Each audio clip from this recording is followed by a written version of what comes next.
We're back with another inductee to the 2024 Consultants Club, and today we're going to let you in on a little secret, and that is the real name behind the consultant simply known as G. I'm Andy Cox, owner and founder of Cox Consulting Network, and today we're talking to another one of our incredible consultants who has tallied over 5,000 billable hours and referrals over the past year. G. Herver is an experienced CPA with 20 years in the industry. She's a graduate of UT Austin, and she began her career at PwC before breaking into the media and entertainment industry, oil and SaaS, biomed, agriculture, and more. My word, she's truly seen it all. G has been with CCN since 2021, and this is our second year in a row to make the Consultants Club and land an all-expense-paid trip to Las Vegas. And we're going in April. Please welcome G. Herver, CPA. Thank you for the amazing intro. Glad to have you here. And this is so fun to be able to do this. So I guess we need to start with the burning question, which is, what does G stand for? Absolutely. So my full name is Gisela, and it was kind of an inventive combination of names between my father and my mother. My mother's heritage is Mexican, and my father is German. And in Germany, it would be Gisela, and in Mexico, it'd be Gisela. So they kind of, negotiated, compromised, whatever you want to call it, and landed somewhere in the middle. And I always give my clients the option of, do you want to go? You want to give it a go and see if you can do it, or would you like to go by G? And I'm happy to do either. I grew up being called G. I think only my family calls me Gisela. So yeah. Yeah, and I'm glad it's G, because I've met the number of ways that you just pronounced it. I don't think I've said it that way yet. So yeah, it's a very small group of people who can very confidently say it that way. So well, I love it, and I love that you're here with us. How did you get in finance and accounting? We want to talk about CCN, and we certainly want to talk about the Consultants Club, but we'd love to know how you got into finance and accounting. So I was an accounting nerd from the outset. In high school, it was when I was introduced to, I think back then it was called the Business Leaders of America, or Business Professionals of America. And it was just a bunch of, back then, what we were taught to do was how to write checks, how to balance your checkbook, how to check look at your bank account. And it was kind of practical skills for kids. And I also participated in UIL. I was very competitive. And my high school just happened to have an accounting team that competed in UIL accounting. I just started from there, and it sounds ridiculous, but you put a bunch of high schoolers in a room every 1 or 2 weeks, however often we would compete, and with 10 key calculators. And our team actually did really well. We went all the way up to nationals and competed. And our strategy was kind of a sneaky one, because we had the 10 keys, and if you remember, those things are pretty loud. Our strategy was basically to annoy the rest of the competition. Yeah. We would very loudly clack on the 10 keys, and you would visibly see the other students get annoyed, and it would distract them. Yeah, like, this is driving me crazy. That's right. So yeah, and then it was a natural progression into college of, all right, I really like doing this, and I'm going to go for it, and I can get paid to do this. Great.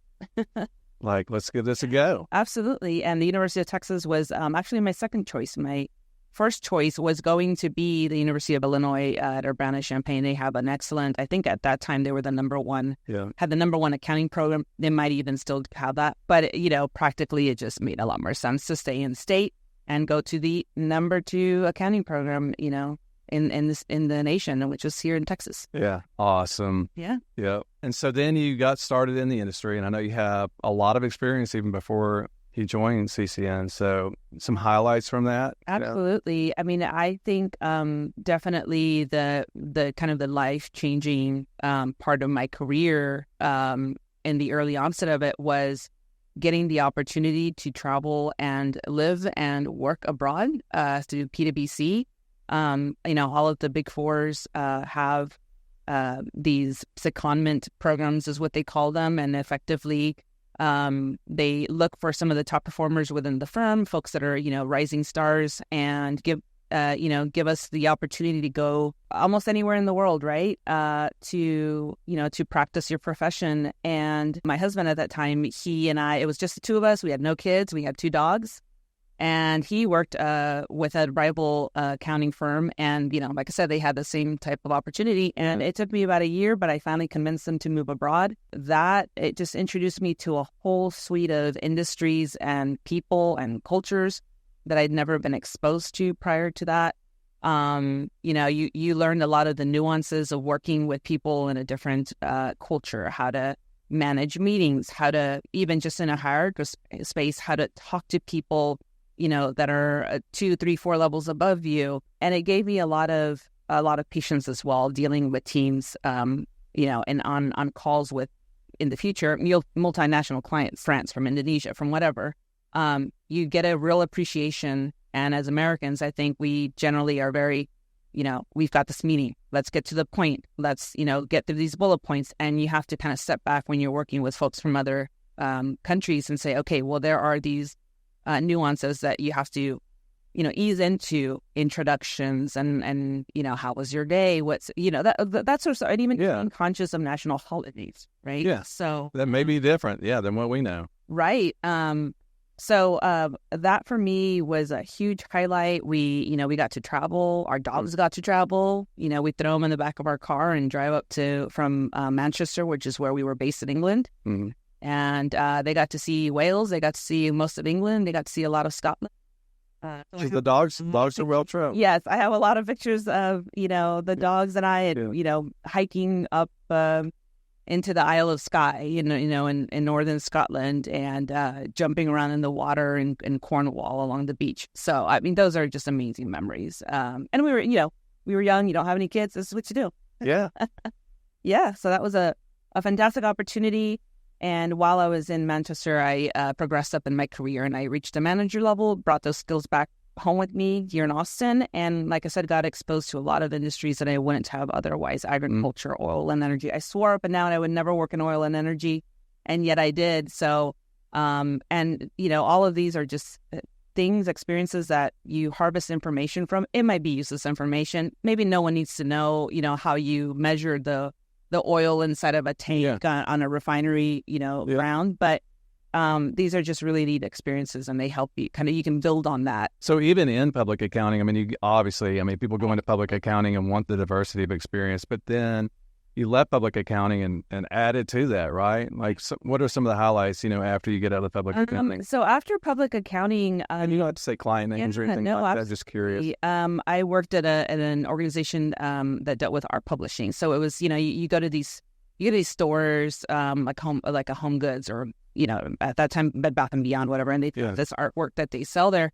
And I got to learn how that was produced, mass produced in a warehouse, and how lumber is cut for the framing that goes behind a canvas. And working with that company was just really interesting because I also got to deal with the artistic side of it, which is dealing directly with the artists that produce the media that's going out, and how they view their product as opposed to maybe how the company views it as a mass production. They were very particular and very proud, obviously, of their work. And so it's like another side that maybe most accountants wouldn't get to see. It's like, oh, you're dealing with these folks that are creatives, as opposed to number people. Yeah. That was probably one of my highlights. And then another, I think you mentioned media. You walk into let's say like an Abercrombie and Fitch or a Gap or something, or a Pottery Barn at Christmas time. You walk in, you have the smells. Well, I didn't realize that was produced by these little scent sticks that they put around the stores, so that when you walk in, you get the feeling of it being Christmas time, and it makes you want to buy things. You see not only the business side of things, but you also see how that impacts people on, in their everyday life, and things that you never really even consider. It's like, okay, there are emotions behind the things that the clients that we work with, right? Whether it's artists or whether it's, what the product does to people out in the public.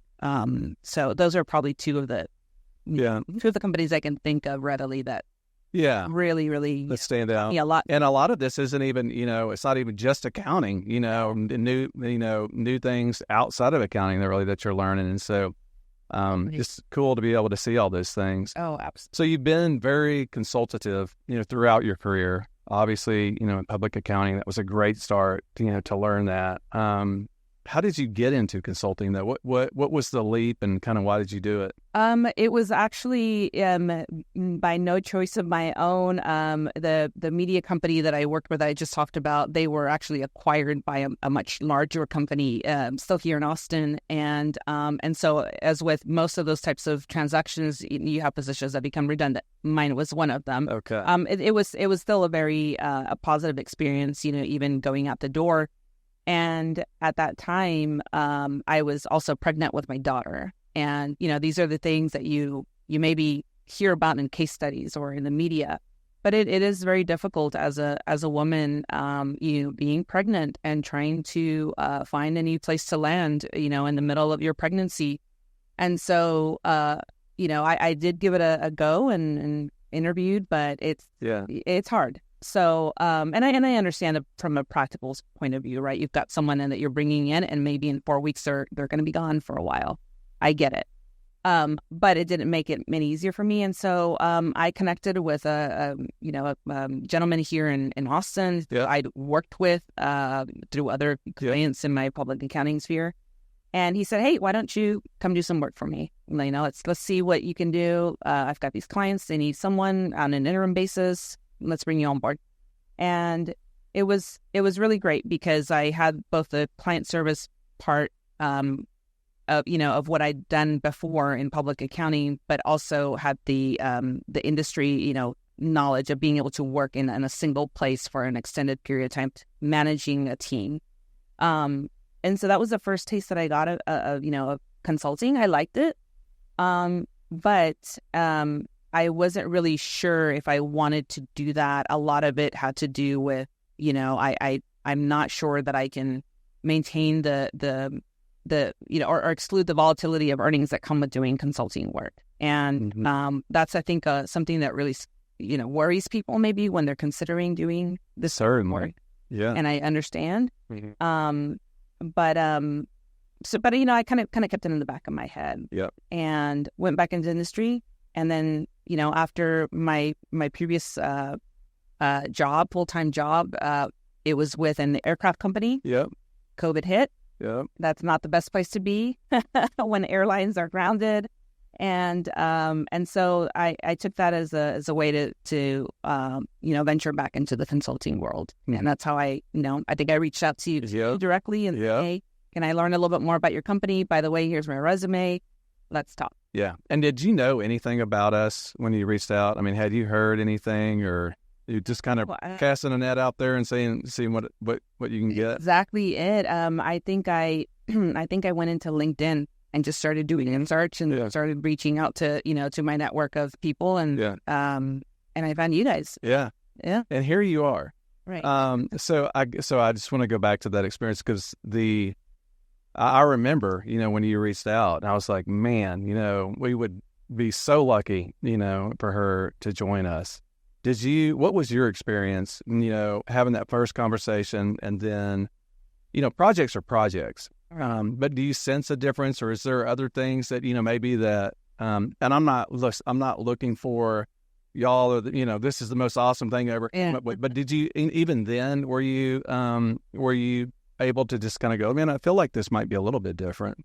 It was. Obviously, there's the human connection piece of it, and you're a very easy person to talk to, and I felt like you genuinely were interested in what I wanted to get out of the experience, not just I've got a warm body that can fill the need at X client, but I felt like you were really interested in learning, okay, what is it that you want to get out of this experience? What are you thinking, not just for the short term, but long term?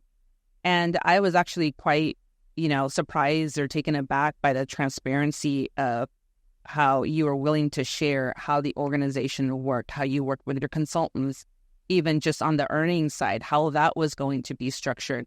I'd never had that experience. I feel like most of the time, when you are, on the employee side, when you're searching for a new opportunity, there's always that thing that you're taught, even in business school. Okay, you're going to have to negotiate, right? You're going to have to negotiate your worth, and no one ever really looks forward to that, unless there are people out there that just, are masochists for that sort of thing. But I think I went into that conversation expecting that tug of war. Yeah. And I remember,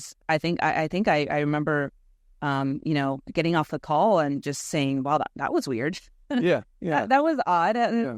Like, can they really do this? Right. And I just remember thinking, like, there must be something else going on, because again, we're conditioned to think that every new opportunity involves a little bit of, tug of war, or a little bit of, at least a base negotiation to come with it. Yeah. So, and that was really, I had other calls after that with, other folks. And that really set, CCN apart from the other, teams that I think I think we might have even said, oh, I think we've met in a previous life. I think when you were with a previous firm. Yeah. So, but it just felt completely different, the way that you and I interacted. And I felt like you weren't trying to take away from my value, the value of what I could offer. Yeah. We still, and I don't do any of the recruiting anymore, but I mean, we still look for, like, we're like, hey, during this interview process, now let's talk about rates, and we go through this model just like you and I did. And it's, once we get to the, hey, here's what we think you can make, if we don't get that like, whoa, like, then it's like, man, something's not going, like, something just went wrong, because we really still want, I mean, that's what we're trying to do, is get consultants, obviously, more of the pay rate or more of the bill rate. And so that's still a really big deal for us. Right. And it always will be, and so that's not something that we're going to change no matter what the market is or what we're trying to do. I mean, that's our goal here. What I would love to know now, you've been consulting for a while, any projects, that stand out? You've had some really interesting projects. I'll say that. Some really long projects. Right. No, absolutely. I think, you mentioned a long project. That client, particularly, all of them have been really unique in their own way, because as a consultant and as an accountant, even, you get to learn how the sausage is made, right? So now you get this new appreciation for going somewhere, and you see that product or you see that service for that client that you just worked on, and now it's, a light bulb, like, oh, I get it, right? I get now how this, and by the way, I know that, these linens have to be purchased from vendors, and whatever, if you're dealing with a vacation rental property type of client or something like that. Yeah. I think actually the client that I'm currently on really stands out to me, because it kind of brought back a personal experience in college. They offer mental health services to students in a university setting. So they contract with the schools and universities all across the U.S. to provide these services for the students. I think mental health in general is something that's really come into the zeitgeist in the most recent years as something that's more mainstreamed and more acceptable. And when you think back about, transitional periods in your life where something like mental health could make a huge impact, and receiving those types of services, when you leave that cocoon that you're in when you're growing up, you leave home and you go into your university setting, I mean, what bigger transition could there possibly be? And you're talking about, folks that are still somewhat in their formative years, right? You're talking about 18, 19-year-olds. Yeah. Some kids even now, they take college classes in high school, and they're going into college a little earlier. And I just remember, the impact that going from a small town in South Texas to a town like Austin and a huge university like University of Texas, what that did to me and how lonely that felt in that first year. And there was the shock of moving somewhere new, the shock of moving away from your parents. I come from a very, an immigrant family. So we have those really tight, family ties. It's not like what I would consider to be how my kids are raised. They're raised to be very independent, and you go off with friends and you have sleepovers. My family was not like that. So I find myself working with this client and learning more about what they do, and just seeing the guts of, how, the types of services they provide and how they bill and I wish something like that existed when I had been in college, because I really could have used it. Obviously things, I say obviously, but to me, things turned out really well regardless. But man, that would have been such a great thing to have at your disposal as a kid, moving to a big city and not knowing a single person, being the first one in your family to go to college, and then, going through all of that. Yeah. Yeah, that's a really neat place. Yeah. And as soon as I heard about what their offering was and the model and what they're doing, I was like, man, how cool that we were able to support them, and what they're doing. And their internal team and their leader, and even in finance and accounting, embodies all of that. What we get to see, right, because we're consultants, it's just so cool. And some of the companies that we're able to help that do these things like this, it's just phenomenal. And I think, in particular, this one, with the challenges that are going on, there's so much more, that kids are exposed to today than I think even we were. And it was a big deal. I moved here 10 days out of high school, and I can remember from a small town, and I can remember how big of a deal that was, and the way that I handled it, And so, that's a really, I'm glad you brought that up, because I think that's a really good one. So you have children. So let's talk a little bit about what you're doing when you're not working. What do you spend your nights, weekends, holidays, like what's going on there? Absolutely. So, at the risk of making this a not evergreen conversation, but right now we are in the middle of Girl Scout cookie season. Yeah. So so you've been in the Scouts for a while. I am the Scout. Yeah, I am my daughter's troop leader and the cookie mom and the cookie coordinator for the whole area for the 3 towns around where I live. Yeah. So my house is the one that gets the 18-wheeler full of Thin Mints and everything else that comes with it. Lots of armed guards with that, I'm sure. Yeah, thousands of dollars worth of cookies. It makes me nervous. Yeah. So I do spend a lot of my time with her. My son has also gotten into scouting, so he's part of the Boy Scouts of America, and I love attending events for both of them because it really highlights how different, girls and boys are. Yeah. And I love it. And plus, I'm an outdoors person. I love going outdoors, being outdoors, camping. I'm usually the only mom camping with the boy. And so they very quickly realize, oh, there's a mom here. So if I need a Band-Aid, I'm going to go look for her. If I, need bug spray, I go to her. She's going to help me out, right? But so I do spend a lot of time in scouting. My daughter is going into middle school next year, so she'll be trying out for or starting training with volleyball. I'm really excited. My son's kind of like he's I think what you would think about as like a typical teenager, likes gaming, likes to hang out and talk to his friends. He's into sports. He loves watching them, but golf is more his speed.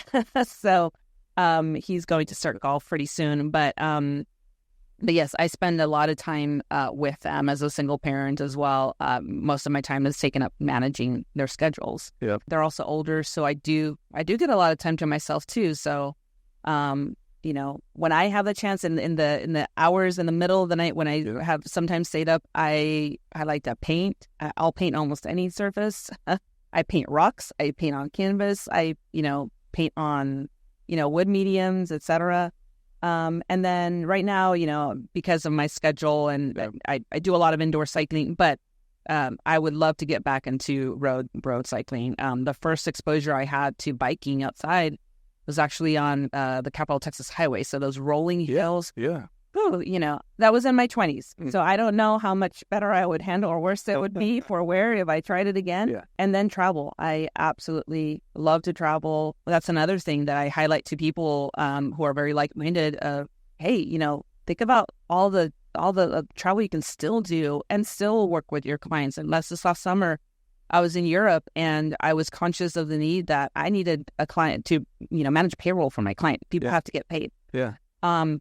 Not a single interruption. I don't think they even knew I was abroad until I told them after I came back because I was still working with our, client particularly, and things kept moving along. So it's a privilege, I think, that I get working as a consultant. Yeah, a lot of people go into consulting for work-life balance. I have, some opinions on that.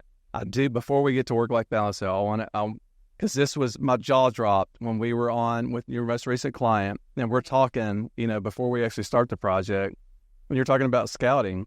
Yeah. And then all of a sudden you go into your experience with knives. Yeah. And I'm like, what are you talking about? Yeah. Like you have to talk just a couple of minutes about, Absolutely. So I have a troop. My troop currently has about 11 girls. Every single girl that I started with since they were in kindergarten is still in my troop, with the exception of one, and that's because she moved away. So the things that keep the girls engaged are things that they can do with their hands. And I think, stereotypically, I think sometimes when folks think of Girl Scouts, they don't think of girls, sharpening knives and learning how to clean them and take them apart. That's the kind of stuff that I love doing as a Scout leader. And a lot of that ties back to my upbringing. Yeah. When I was younger, I lived on a ranch in Mexico with my family. My dad's side of his family has property out there. Mm-hmm. And we grew up, on a ranch, no running water, no electricity. We drew water from wells. We washed our clothing in a river, in a nearby river, found these nice flat rocks and did all of this stuff. So we cooked by fire. We, used all of these things. And it's funny because the first time I had our introductory meeting to knives, I took out the whole gamut of knives that I had. I mean, it's probably at least like 20, 25s. And included in that were 3 machetes.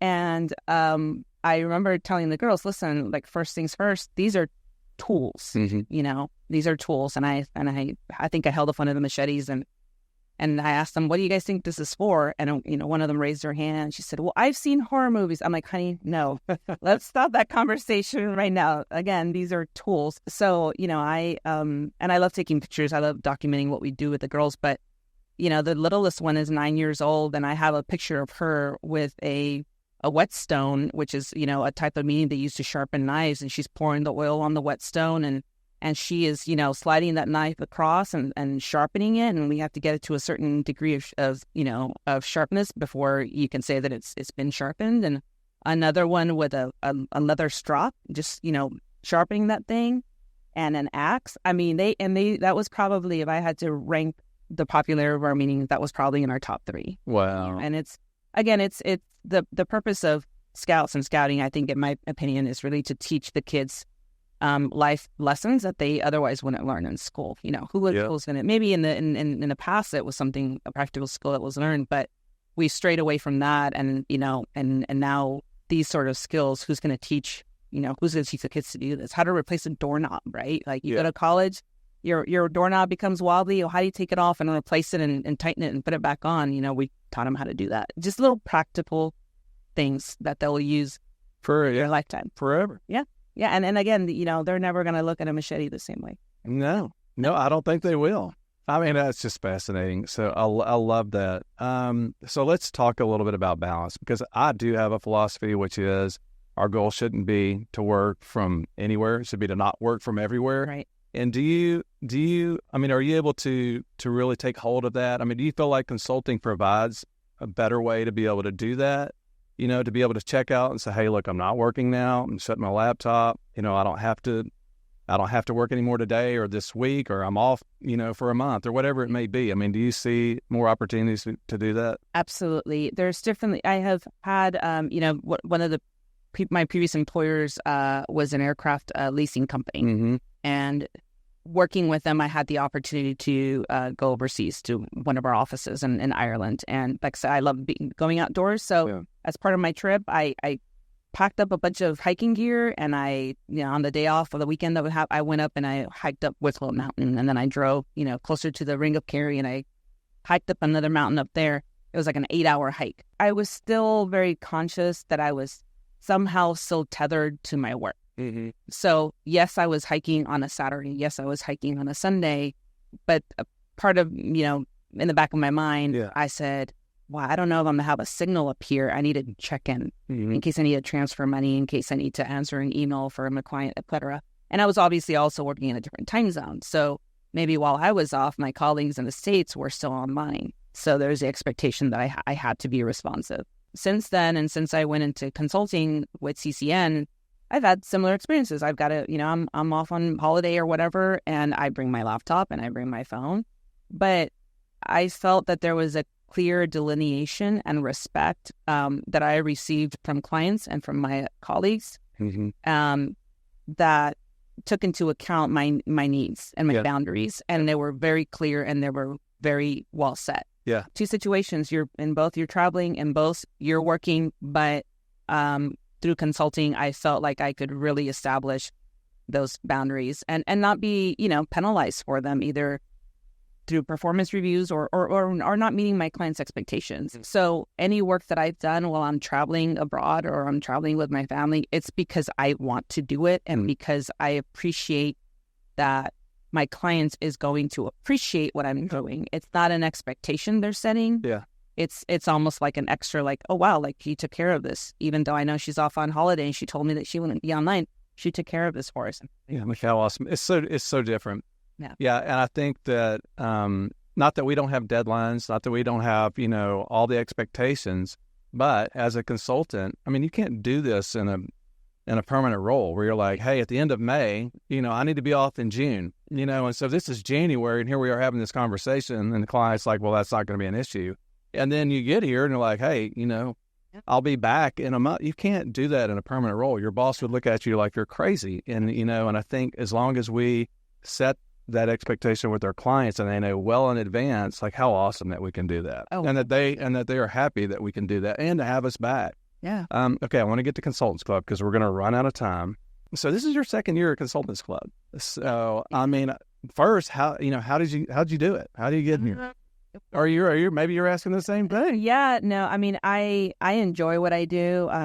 In my current rotation, I am dealing with 3 clients, 3 of them through CCN, and then another client that I have separately with another firm, which, by the way, I also appreciate the ability to be able to do that. I knew what it was going to require of me, and I was happy to do it because I feel appreciated, right, by my clients and by CCN. So a lot of it has been amassing hours through that approach, right? You need work done. Let's do it. I've also brought on a couple of colleagues that I worked with in my previous life as in public accounting and in private industry. And it was not a hard sell, I don't think. There was, from their side of the ambiguity of, I'm not sure if this is right for me, especially, when you're talking about someone that maybe doesn't have the support of a spouse who has insurance and has all these things and a steady income. But it was one of those things where I said, look, I'm doing this. I'm a single parent. Mm-hmm. I'm not concerned about meeting, my needs. It'll be fine. It'll be okay. And just a few weeks ago, I think I still have the text message from one of those folks that I brought in, and through that, I was able to earn hours towards the Vegas trip. Yeah. And I got a text from her saying, "I'm so glad you introduced me to CCN. I have never been this happy. I am earning more. I have a much better work-life balance than I've ever had. Thank you so much." I still have that text message. I'll have to screenshot it for you. So yeah, it's been a mix of, the work that I do directly with clients, but also bringing other folks in. And every time I have the opportunity and I, meet up with old coworkers or colleagues, I let them know what I'm doing. And I say, look, I know it sounds scary. I know it sounds weird, but you can do this and you're going to be much happier. And CCN, like having the opportunity to go to Vegas is just a cherry on top. I mean, that's just an additional, little nugget of a little bonus that we get. Yeah, I love that trip. I mean, it's one of my favorites. And I'm really looking forward to it. It's not anything like typical work trips, right? Yeah. I'm really looking forward. Yeah, like anything in particular? Getting to hang out with you and JJ. Oh, yeah, the whole team will be there. Our little shopping excursion last year. Oh, yeah. I don't think anyone got in trouble for it. And I certainly I'm an enabler, so I was encouraging purchases that maybe I shouldn't have. But it was, I love that. And just being able to hang out with everyone and outside of, professional environment, just getting to chat. Oh, it's so fun. Yeah. We'll have 23 folks there this year, so it should be a lot of fun. Right. I'm sure there'll be some shopping, be some great food, and certainly a lot of time with hopefully our coworkers and colleagues, and lots of laughs and celebrating. So we're looking forward to it. We're celebrating you. I mean, you're the reason, that you and all the consultants, are the reason that we've grown so much and and that we look so good. So really appreciate you. Appreciate you being here and doing this. Absolutely. This was a lot of fun. Great to hear the stories and just, your experience doing consulting. So thank you so much. All right. Well, thanks, G. And follow Cox Consulting Network on LinkedIn and other platforms for more interviews, market insights, and opportunities.